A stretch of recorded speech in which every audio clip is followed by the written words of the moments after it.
G'day guys, good morning or good afternoon, depending on when you're watching it. My name is Brock Layden, and what I want to discuss in today's video is how to be miserable as a consultant. So today's video is inspired by Charlie Munger and a speech that he gave. If you don't know who Charlie Munger was, he was essentially Warren Buffett's right-hand man. They were business partners together in Berkshire Hathaway. And his name is nowhere near as well known as Warren Buffett. You know, Warren Buffett is more of the public-facing guy, gets a lot of the kudos. But like I said, he was business partners with Charlie Munger. And Charlie Munger was an extremely wise man. I read a book of his last year. I think it's Poor Charlie's Almanac. It's just this compilation of all of his speeches, essentially. And one of the speeches that he gave, which I love, it's like this satirical speech where he's outlining all of his prescriptions for misery. So, like, he's outlining all the things you should do if you want to be miserable, and he's just taken the mick, basically. And the second prescription that he gives, I'll quote him from the speech here, was to learn everything you possibly can from your own experience, minimizing what you learn vicariously from the good and bad experiences of others, living and dead. This prescription is a sure-shot producer of misery and second-rate achievement. And I love it because, like, what's he basically saying? He's saying if you want to be miserable, then you should learn only from your own experiences. If you want to be miserable, do not look outside to the experiences of other people and learn from them. You should go through everything yourself and make every silly mistake yourself without learning it from anyone else. Basically, you know, what's the antidote to that? So it's like, what's the inversion of that? So if you want to be happy and successful, you should look out for other sources of wisdom as well, right? He's not saying that you shouldn't learn from your own experience, but you should supplement that by learning from the experiences of others as well. There's the saying that we stand on the shoulders of giants. You want to learn from the people who have come before you and stand on their shoulders. So you don't just make the same silly mistakes. If you're going to make mistakes, which we all are, you want to at least make like new and exciting mistakes, right? Not the same mistake that humans have made for like millennia, right? Because it's just like, we shouldn't be doing that. Easier said than done. So I was thinking about like where else have I tried to look for wisdom throughout my career and lessons and that sort of thing. Obviously, I try to make it a consistent practice to like reflect on my own experiences and learn from those, because again, like that is an important component. And like one simple way that I do that is I every Friday afternoon at 3:30 I have a reminder that goes off for me to do like a weekly retrospective, and it's usually just like an email that I send to myself, which has like, what are my wins for the week? What L's did I take? And like, what do I want to focus on for next week? I just put it in an email and I schedule it so that it gets sent to myself at like 8 or 9 a.m. on Monday. So when I log on, I see, you know, what my reflection was last week and what I wanted to focus on. So still, I try to make a practice of that. But then, yeah, like I said, I was reflecting on where I've looked elsewhere throughout my career. And I really want to make a video about this because I think if I think about like the most influential things in my career so far, I think it has been what I've done in terms of trying to learn from other people. So anyway, the two key things that I thought of were mentors, and then like books / courses / probably like podcasts and YouTubers and that sort of thing. So I wanted to quickly touch on both of those for this week's video, and perhaps, you know, share something that you can think about and implement if you haven't already. So first one I'll talk about is mentors. And I think like having a mentor at least one mentor is a no-brainer. I quite like the idea. The way that I think about it is like the utopia, the ideal would be that you don't just have one mentor, but you have almost like a personal board of advisors. Napoleon Hill, when he's most well known for writing the book Think and Grow Rich, which I think was the 1920s or 1930s or something like that. He talked about, I think he called it having like a personal mastermind. And his concept was basically that if you think about the people that you look up to, whether they are, you know, dead or alive, and you imagine them as your own personal mastermind, like a personal board that you can go and meet with when you have questions and that sort of thing. He basically said that, you know, when you have an issue or something you're trying to figure out, put yourself in the room with those people. Imagine that you're with them and ask for their advice. And most of the time, without even, you know, going to that person and asking for advice. Maybe you don't even know them. It's a former president who you never met or something like that. You almost like kind of know what they would say anyway, if that makes sense. And and that's a great practice. But from a mentor perspective, I like thinking about having a personal board of mentors who you can go to, who you can actually go and speak to, not just have to, visualize speaking to them. And the reason for that is because different people have different strengths and different things that you would go to them for, right? And the reason that I think about it as like a board is because, there are different. If I have a question I want to learn about, sales, let's say, in consulting, there is somebody that would be my first port of call for that. If I wanted to learn about, like leading a team to achieve more than they believe they can achieve, I've got someone in mind that I would go to for that. If I wanted to learn about like empathetic leadership, I've got someone that I'll go to for that. And so you end up with this board of people, this group of people where you would go to them for different things. And I think that's just powerful, because anytime you have something that you're trying to work through, you need advice on, you kind of know who you would go to. So then the question becomes like, all right, Brock, well, that's all well and good, but like, how do I get someone to agree to be my mentor? And I think it's not this big thing. Like, I don't think I have at least, like, actually asked somebody to be a mentor for me per se. I was thinking about, like, how would you break it down? I think it's basically like 4 steps that you could do. First one would be like, think about who you admire or who you look up to in some capacity. And again, you don't have to look up to the whole person, because we're all humans. We all have strengths and weaknesses, faults and that sort of thing. But you can look at like, who do you look up to in terms of like some component of them? Again, you might have somebody that you look up to because they have such a great work ethic, but then you might think that same person is a bit of a dick. And so you're like, I don't really look up to them, but you can look up to them from a work ethic perspective. So if you ever wanted to work on your work ethic, they would be the person you would go to for motivation, that sort of thing. So think about like who, and I wouldn't say just one person, think of a few people, like 3, 4, 5 people. Reflect on like why you admire them. Again, so is it a particular trait that they have? Is it they've been really successful, right? And you want to follow their path. I've had, a couple people where I really admired their path and I wanted to try and follow their path. So I admired them for that.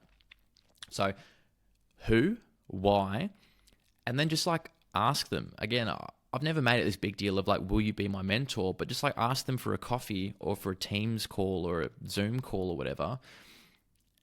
Just like 30 minutes, and just say like, hey, hoping that I can get some time with you. I want to discuss sales, or I want to discuss like your journey in consulting. I want whatever the why was in terms of why you look up to that person. Ask if you can talk to them to talk about that, because you want to learn more.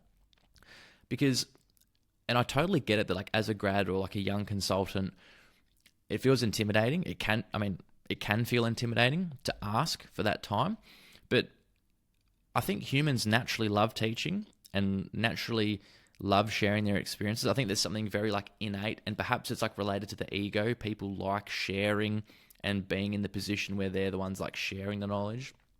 But I think most people inherently love that. And I'm thinking about all the years and all the coffees that I've asked for people to have with me.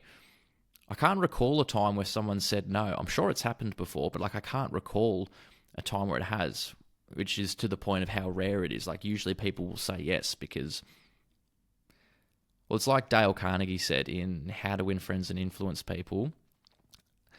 I think his words were that the sweetest sound to a man's ear is his own name, or something like that. And the core idea there is that people love talking about themselves. So don't underestimate that when you're, maybe a bit nervous about asking someone for coffee. Most people love talking about themselves. And I don't say that in like a kind of a cynical way. Like I'm the same way as well. Like when someone asks me for a coffee because they want to chat about whatever, they have specific questions or something, like I enjoy having those conversations. I think it's a natural human thing, and it's a win-win. You're the person being mentored. Obviously, there's all the obvious wins. You're getting knowledge in that sort of thing. But I think there are a lot of wins for the person who is doing the mentoring as well. And again, I think that's why as humans, we naturally kind of fall into these mentor-mentee relationships. So the first three steps were who, why, and then like ask them for the coffee or the catch up or whatever. But then I think the key thing is like prepare for that conversation. If they say yes, prepare for it. And you don't have to have like a whole list of questions. I remember when I was a grad, I had a call with a partner who agreed to give me 30 minutes of his time. And I was like so nervous for it. And I literally wrote up a list of, it was probably somewhere between like 12 to 15 questions that I wanted to ask, which isn't like the way that I would recommend going about it, because in hindsight, I probably wasn't really fully in the conversation. I was just going through my questions. But I think like a good conversation is where you have an idea of like maybe 2 or 3 key questions you want to ask, just an idea of the theme you want to discuss. And then you let the conversation flow from there, and you're listening and you're asking questions based on what they say, not just because you've already thought about it or something like that. So, yeah, that would be my advice on getting a mentor. So who do you want? Come up with a few people, why those people, ask them, and then prepare for the conversation. Because you don't want to waste their time, right? Nothing worse than like someone asks you for a coffee and you're like, yeah, sure. And then you sit there and like, they're just like kind of bumbling around and don't really know what they want from you. Like if someone's going to give you their time, make sure it's clear and that you know like what you want to get out of that time from them. So it's a good, fruitful conversation. So that's mentors.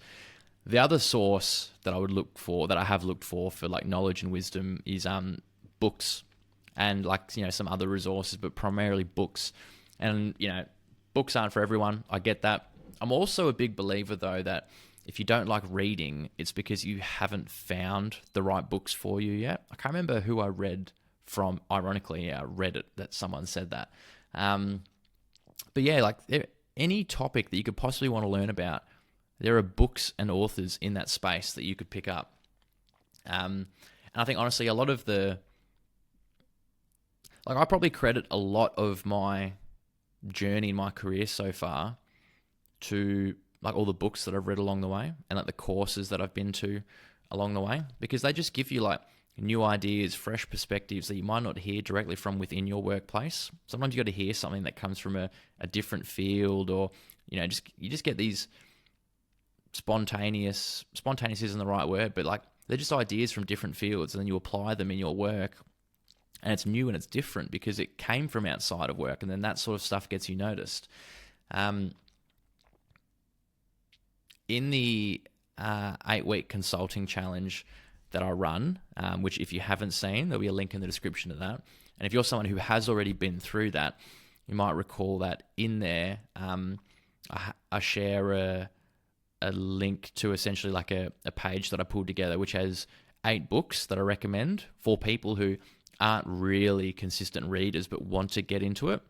So I outline 8 books which are good for beginners, and for each of them I outline a few dot points on like the main things in that book, like the main themes, so you can get an idea of which books might interest you more. So that link for the 8 books I'll put in the description as well, and you can check that out if you want.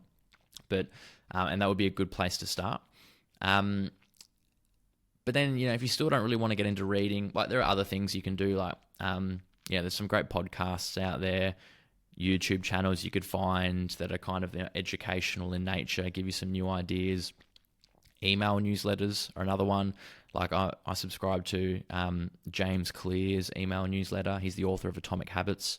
And there are a bunch of email newsletters out there. I'm actually just this week launching, or, I guess that is the right word, launching my own email newsletter targeted, for young consultants, where it's going to cover like similar topics to what we cover in the videos here, but in a written form, because I enjoy writing and I want to do more of that. And also maybe a quick, 3-minute read is more attractive to people than a longer form video like this. So I want to try it. If you're someone who's been through the 8-week consulting challenge, then, you will receive the first edition of the newsletter I'm launching, which I'm calling Low Hanging Fruit, just as a tip of the cap to the typical consulting cliche about getting the low hanging fruit. But also, if you're someone who hasn't been through the 8-week challenge and that sounds of interest to you, and again, we're talking about learning from books and other resources and that sort of thing. If you'd like to try something, check out link in the description. Try subscribing to Low Hanging Fruit. see if a weekly newsletter spurs just a few ideas in you. It's an easier format than reading a full book. Again, I'm still the ultimate advocate for reading the full books, but if that feels like a step too far, a bridge too far, you're just not interested in it, try a short newsletter. And again, James Clear has a great newsletter. Subscribe to that. I'm not just trying to promote my own stuff here. The reason I do that stuff is because I believe in it and because I consume it myself, right? So there are heaps of great newsletters out there that you can go and check out. So, and sorry, just the other point about like book authors and newsletters and that sort of thing is that I think of like each author who I've read a book from, I think of them almost as a mentor as well, like that personal board of mentors. Even though they'll never know me, I can think like when I'm thinking or I'm reflecting on, I want advice about productivity and focus. I read this awesome book called Deep Work a few years ago by Cal Newport. And obviously Cal Newport has no fucking idea who I am and never will. But I kind of think of him as a mentor, because if I'm thinking about, I haven't really been that focused lately, I haven't been able to get some good deep work done, I can just imagine Cal Newport and what he would say to me, the advice that he would give to me, even though I'll never have that conversation with him, right? So as one last thing I wanted to call out there. So just to wrap up, so remember, Charlie Munger's second prescription for misery is to learn only from your own experiences. Don't learn from anyone else. So if you want to be happy and successful, obviously you do need to learn from your own experiences. And again, I do a weekly retrospective, which takes 10 minutes, and I do that. But then learn from the experiences of others. I have historically done it through mentors and then books and like newsletters and courses, but mainly books. So figure out what your sources are. Again, I think mentors are a no-brainer. I think books are amazing, but if that's not kind of your thing, just think about where else you'd like to learn from and what you'd like to pick up and that sort of thing. So thanks for watching, guys. Again, like I mentioned, there'll be a bunch of links in the description for you to check out if you want more. But otherwise, I hope you have a great week.